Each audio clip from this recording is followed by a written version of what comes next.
Continuamos con la unidad 2 correspondiente a la descripción del movimiento de partículas cargadas en campos eléctricos y magnéticos. En esta figura podemos ver la línea de campo magnético en una dirección determinada, en esta dirección. Entonces hemos venido analizando que la partícula lo que hace es un movimiento helicoidal alrededor de la línea de campo. Llamamos a ese centro del círculo imaginario del movimiento que hace la partícula, lo llamamos centro guía. Entonces recuerden ustedes eso, por favor, de aquí en adelante. Cuando yo me refiero a centro guía, es esa línea imaginaria alrededor de la cual la partícula cargada gira. Entonces nosotros podemos ubicar desde un sistema de referencia, podemos ubicar la ubicación del centro guía y podemos ubicar la ubicación o posición de la partícula en cualquier tiempo. De igual manera tendríamos un vector que iría del centro guía a la ubicación de la partícula.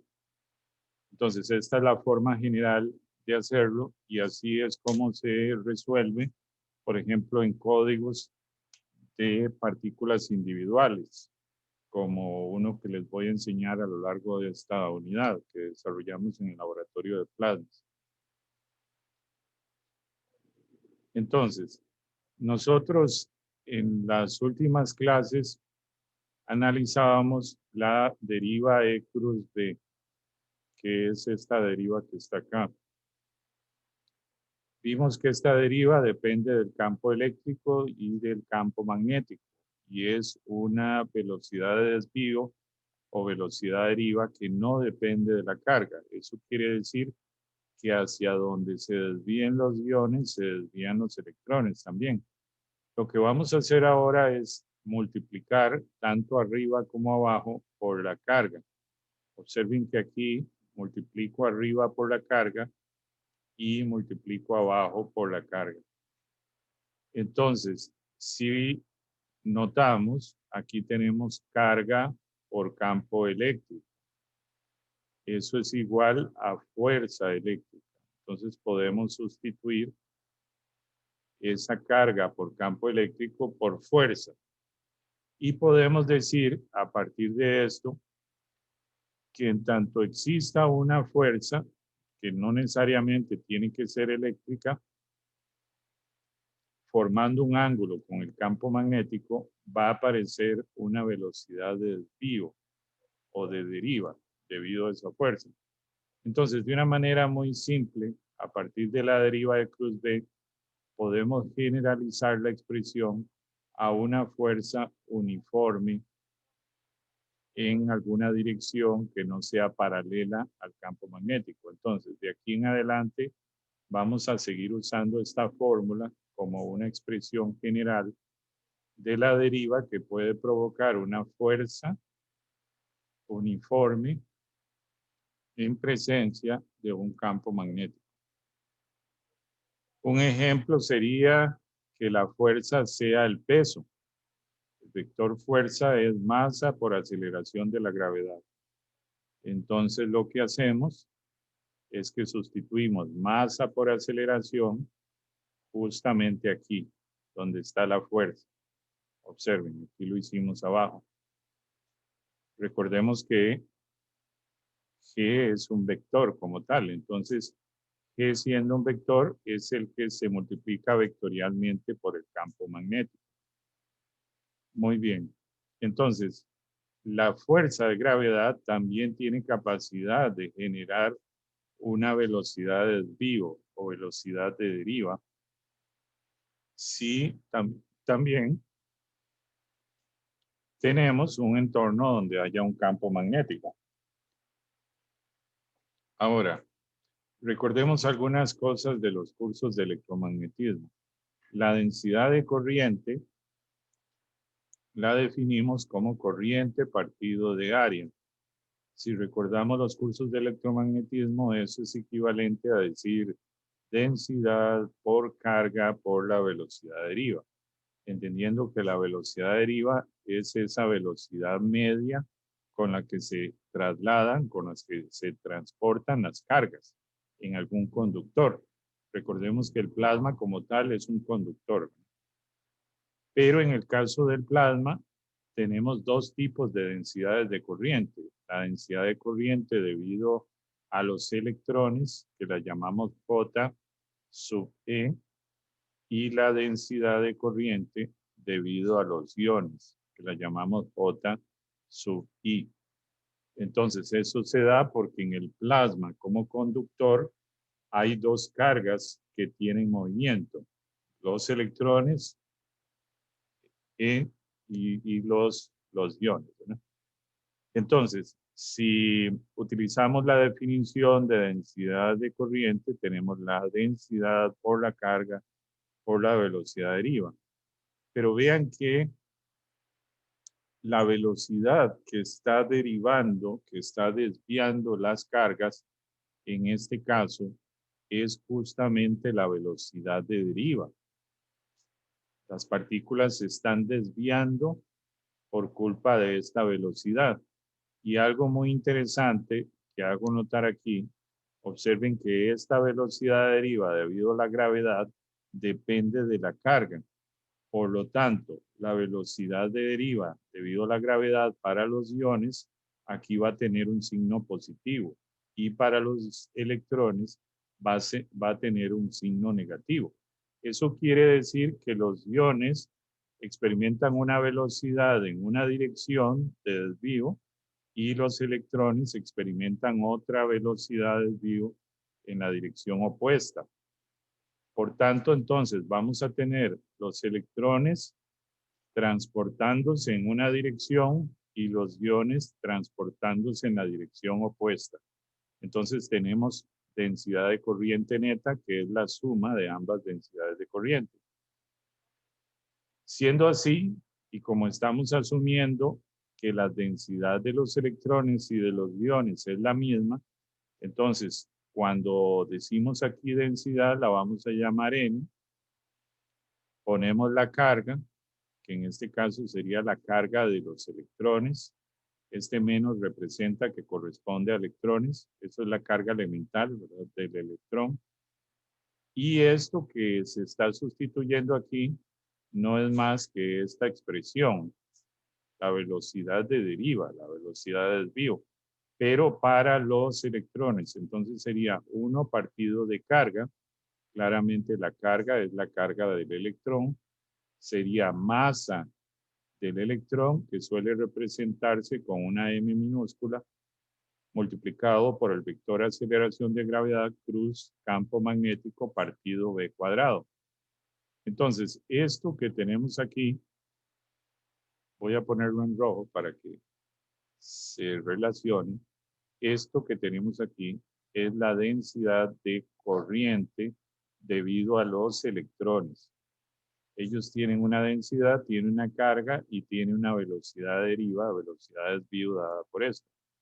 Mientras que los iones tienen la misma densidad que los electrones, su carga es la carga elemental y su velocidad de deriva, de nuevo la sacamos de esta misma expresión, pero sustituyendo la carga, que pasa a ser la carga elemental, la masa de ellos, que ahora no es m pequeña, sino es m grande, representando que es la masa de los iones, el vector de aceleración gravitacional multiplicado vectorialmente por el vector campo magnético.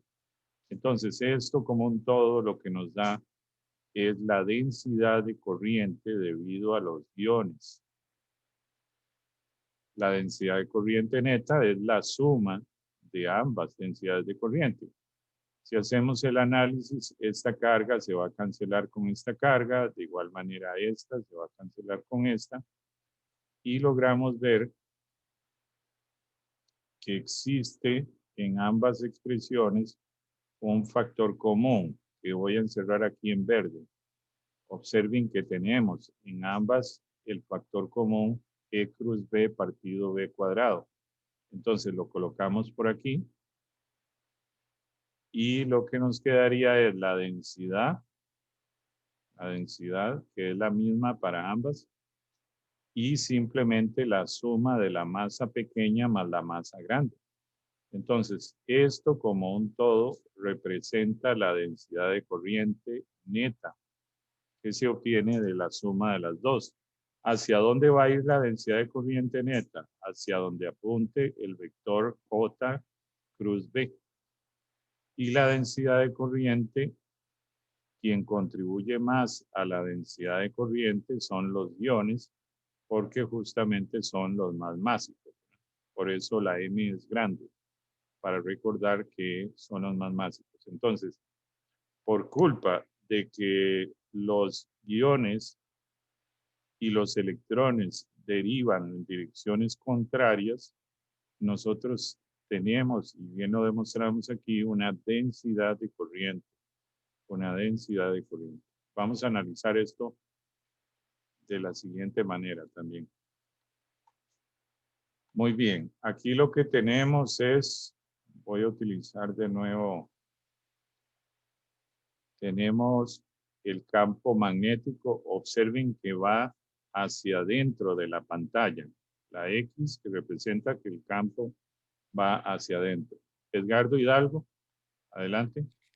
Sí, profe, tengo una duda en realidad respecto a la presentación, a la diapositiva pasada. Sí, En la fórmula de J, en V sub D se sustituye V sub G para hacer el análisis, ¿verdad? ¿Por qué necesariamente se sustituye V sub G y no V sub E? Digamos que es la que tiene que ver con el campo eléctrico. déjeme ver si le entiendo su pregunta. Aquí lo que hicimos fue aprovecharnos de la expresión de deriva de cruz B que habíamos demostrado, ¿verdad? Multiplicarla por la carga y darnos cuenta, voy a usar aquí el lápiz, que al multiplicarlo por la carga, esto se convierte en fuerza eléctrica. Entonces podríamos expresar eso de esta manera. Lo que les dije es que esta expresión es válida no solo en el caso de que esta F sea fuerza eléctrica, es válida para cualquier fuerza uniforme, como por ejemplo el peso.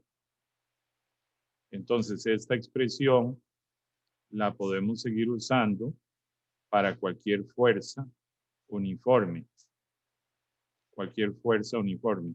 ¿La obtuvimos de la deriva de cruz B? Sí, pero fue buscando llegar a ella de una manera simple, ¿verdad? Sin mucho argumento, sin mucha explicación. Nada más dijimos, esto es una fuerza eléctrica y damos el salto a que esta fórmula se puede aplicar para cualquier fuerza, no necesariamente eléctrica, pero que sea uniforme.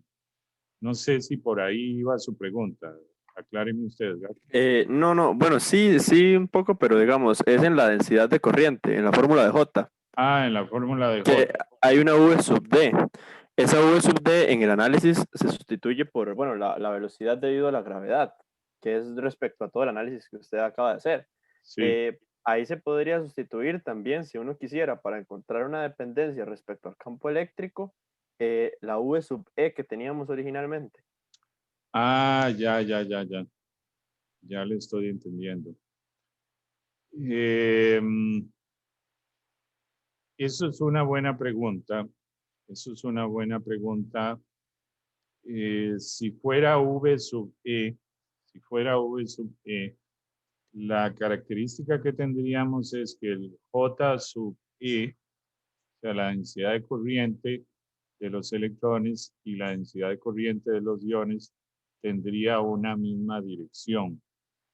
Eso es lo que tendríamos, ¿verdad? O sea, sí se podría, que se puede, sí se puede, ¿verdad?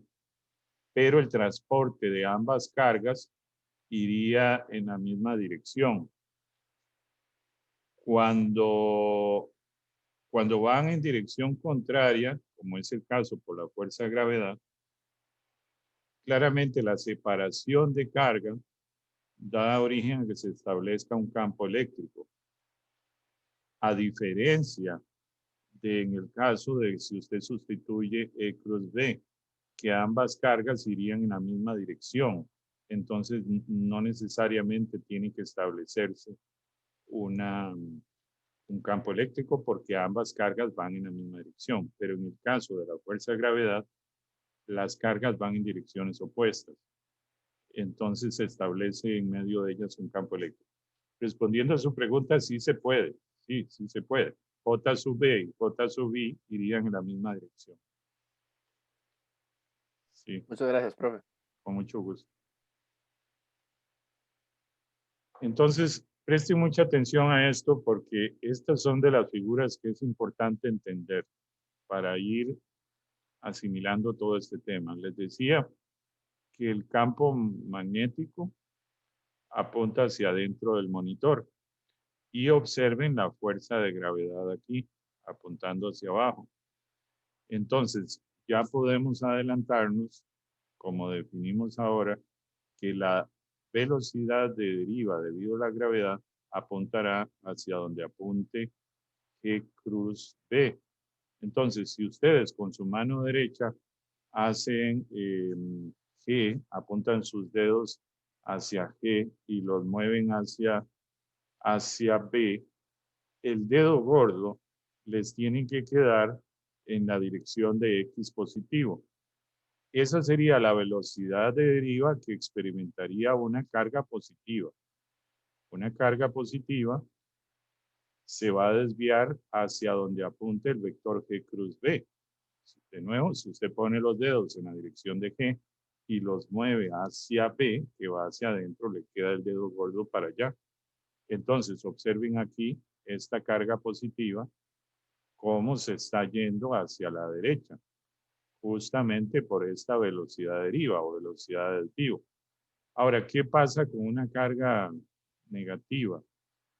Aquí tenemos una carga negativa.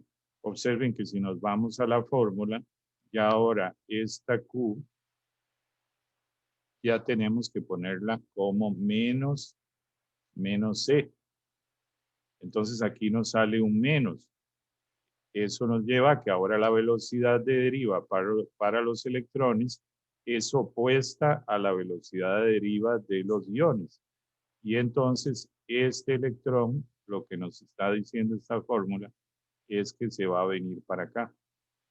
Y era lo que estaba diciendo yo antes, ¿verdad? La densidad de corriente de electrones va en una dirección y la densidad de corriente de iones va en otra dirección. Por culpa de la fuerza de gravedad, ambas partículas se están derivando, se están desviando en dirección contraria. Ahora, hagamos el siguiente análisis para entender bien esto. Observen. Nos vamos a concentrar en el ion, aquí en la partícula positiva. Vean que cuando la partícula, aquí voy a usar esto, por ejemplo, aquí el vector velocidad va para abajo cuando la partícula viene, pero aquí el vector velocidad va para arriba. Luego, cuando está aquí, el vector velocidad va para abajo. De nuevo, cuando está aquí, el vector velocidad va para arriba. Cuando está aquí, va para abajo, etc. Entonces, la partícula tiene que hacer el movimiento helicoidal. Vamos a ver, apunten el dedo gordo en la dirección de la X hacia adentro del monitor y los dedos le dicen hacia dónde gira el ion, ¿verdad? Apunta su dedo hacia adentro del monitor. Perdón, era la mano izquierda. Recordemos que para el ion tenemos que usar la mano izquierda. Entonces, su mano izquierda en la dirección de la X hacia adentro y los dedos le dicen hacia dónde gira. Entonces, por eso es que el ion empieza a girar para acá. Pero vean que cuando él arranca, su velocidad va para abajo, a favor de la gravedad. Por lo tanto, la aceleración y la velocidad tienen la misma dirección. Es decir, la partícula acelera. pero va haciendo su movimiento circular por culpa de que tiene que hacer movimiento circular alrededor de la línea de campo. Cuando ya la partícula, su vector velocidad queda para arriba, la velocidad es opuesta a la aceleración g. Entonces la partícula se desacelera, pierde energía, entonces el círculo que forma es más pequeño. Y ya luego cuando viene para abajo, de nuevo su velocidad está a favor de la fuerza de gravedad, entonces se acelera, sigue abriendo el círculo porque por la fuerza de Lorentz, la fuerza carga V cruz B, y luego se repite. Cuando va para arriba, su velocidad es opuesta a G, se desacelera, abre un círculo muy pequeño porque pierde energía, y luego cuando va para abajo se acelera, entonces abre un círculo más grande. Esa es la explicación de por qué la carga positiva se viene para acá. Esta diferencia de que en la mitad de su ciclo abre grande y en la otra mitad del ciclo abre pequeño y se repite, abre grande, abre pequeño, y eso lleva a que la partícula termine yéndose para esta dirección. Esa es la explicación por qué la partícula se desvía. No solo viéndola desde el punto de vista de fórmula, que ya nos había dicho que iba para acá, pero este es el fundamento de por qué se desvía. Ahora, si lo vemos con la carga negativa, va a ser algo parecido. Recordemos que la hélice en una carga negativa es más pequeña, por eso aquí se representa más pequeño. De nuevo, usted en este caso, cuando es un electrón, utiliza su mano derecha y apunta el dedo gordo hacia adentro, hacia donde está el campo, y entonces estos dedos le dicen hacia dónde gira. Entonces, por eso es que el electrón gira hacia acá. Vean entonces que voy a exagerarlo, ¿verdad? El vector velocidad del electrón cuando arranca va para abajo, cuando llega aquí va para arriba, luego llega aquí va para abajo, eh, luego llega aquí va para arriba, aquí va para abajo, etcétera. Entonces pasa lo mismo. Cuando la velocidad del electrón va hacia abajo, se acelera la partícula, abre un círculo más grande. Cuando su velocidad va para arriba, se desacelera porque su velocidad es opuesta a la aceleración de la gravedad. Eso hace que abra un círculo más pequeño, pero cuando va para abajo se acelera, entonces abre un círculo más grande. Esa diferencia del círculo pequeño grande hace que la partícula finalmente termine yéndose en esta dirección. Y esa es la explicación de por qué se desvía en una dirección u otra. Ahora, yo les pregunto a ustedes, observen esta deriva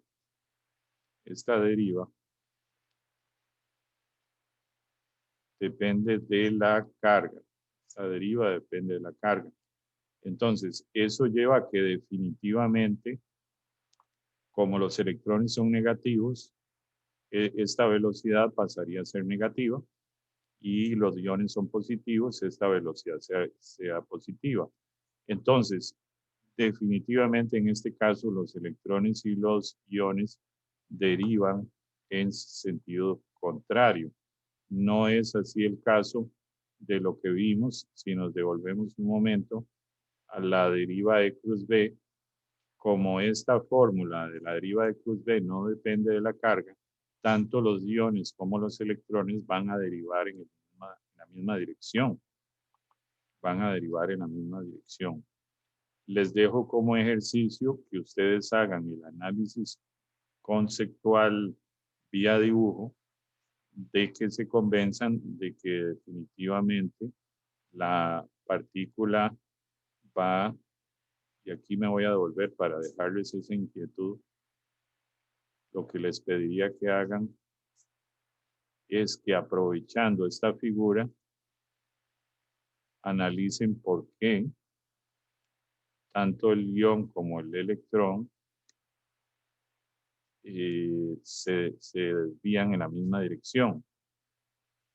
Es más, no me resisto a decirles por qué.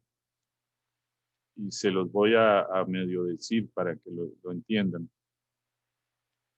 Un ion y un electrón expuesto a la aceleración de la gravedad, ¿hacia dónde aceleran?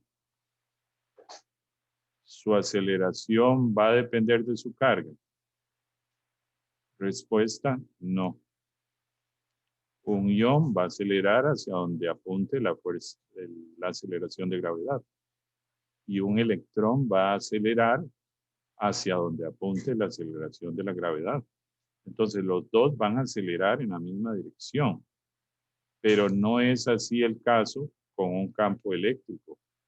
Con un campo eléctrico, el ion va a acelerar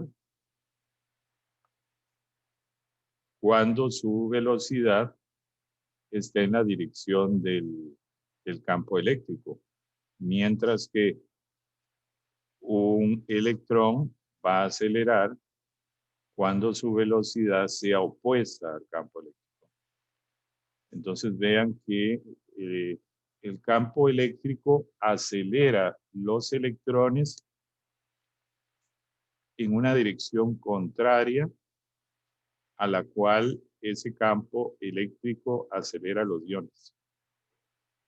Y esa es la explicación de por qué nos lleva a una diferencia entre esta deriva y la otra deriva.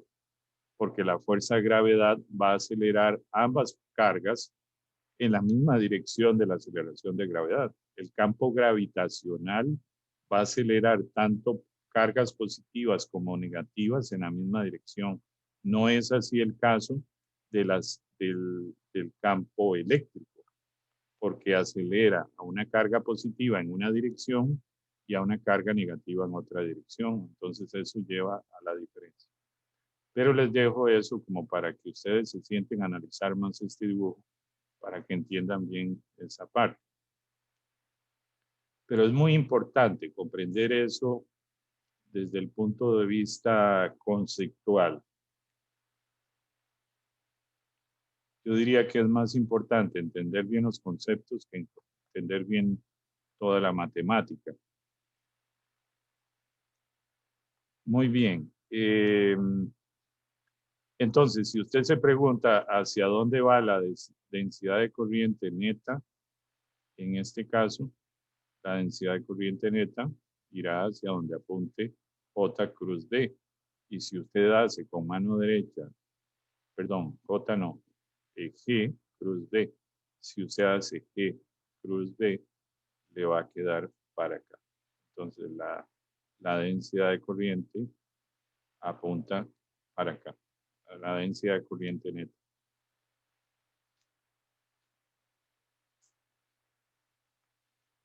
Punto y aparte. Punto y aparte.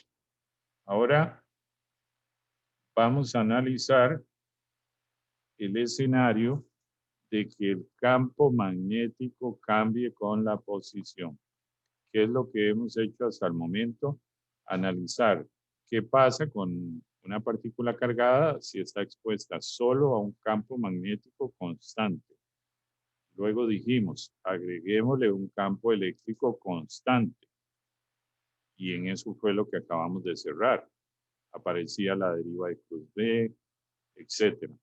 Ahora vamos a ver qué le pasa a una partícula cargada si el campo magnético cambia con la posición. Estos puntitos que ustedes ven aquí representan líneas de campo magnético. Entonces, el campo magnético está saliendo de la pantalla, pero vean que la densidad de líneas de campo es diferente. Si nosotros definimos, voy a usar esto, esta coordenada como Y,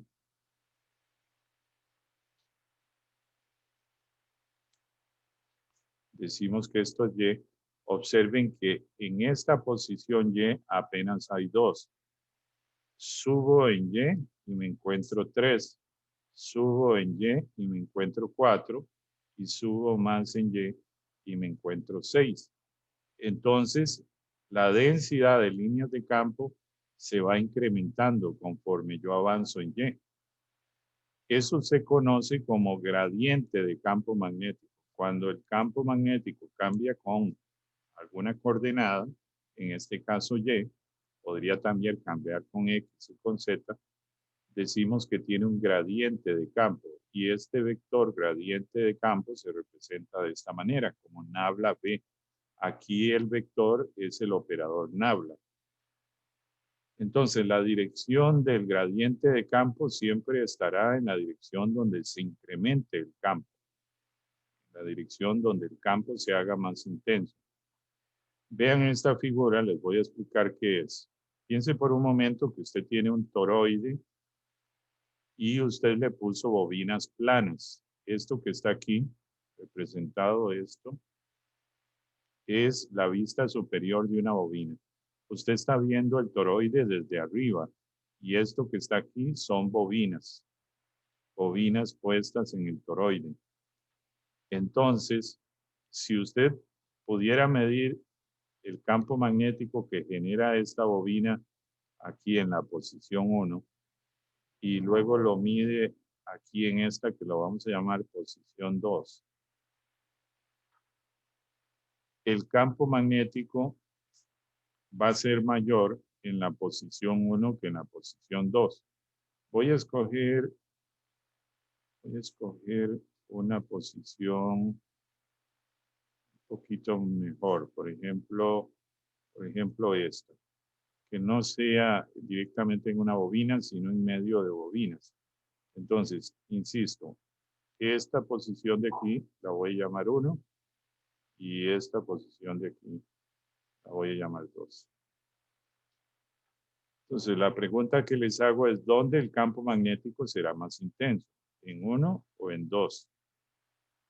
En 1, porque vean que las bobinas están más cerca entre sí. En 2, las bobinas están más separadas. Entonces, el campo magnético en 1 va a ser más intenso y el campo magnético en 2 va a ser más débil. Si graficamos eso, campo magnético versus radio del toroide, vamos a ver que esto que está aquí, este punto, sería el punto 1. Y esto que está aquí sería el punto 2. Entonces, en el punto 1, el campo magnético tiene más intensidad y en el punto 2, el campo magnético tiene menos intensidad. Y vean cómo el campo magnético va cayendo conforme yo voy saliendo hacia afuera del toroide. El campo magnético empieza a decrecer. Entonces yo digo que aquí hay un gradiente de campo, porque el campo magnético es más intenso hacia adentro. Entonces diría que hay un gradiente hacia adentro. El gradiente básicamente es la pendiente. Es la pendiente. Si usted pone una línea recta en cualquier punto de estos, la derivada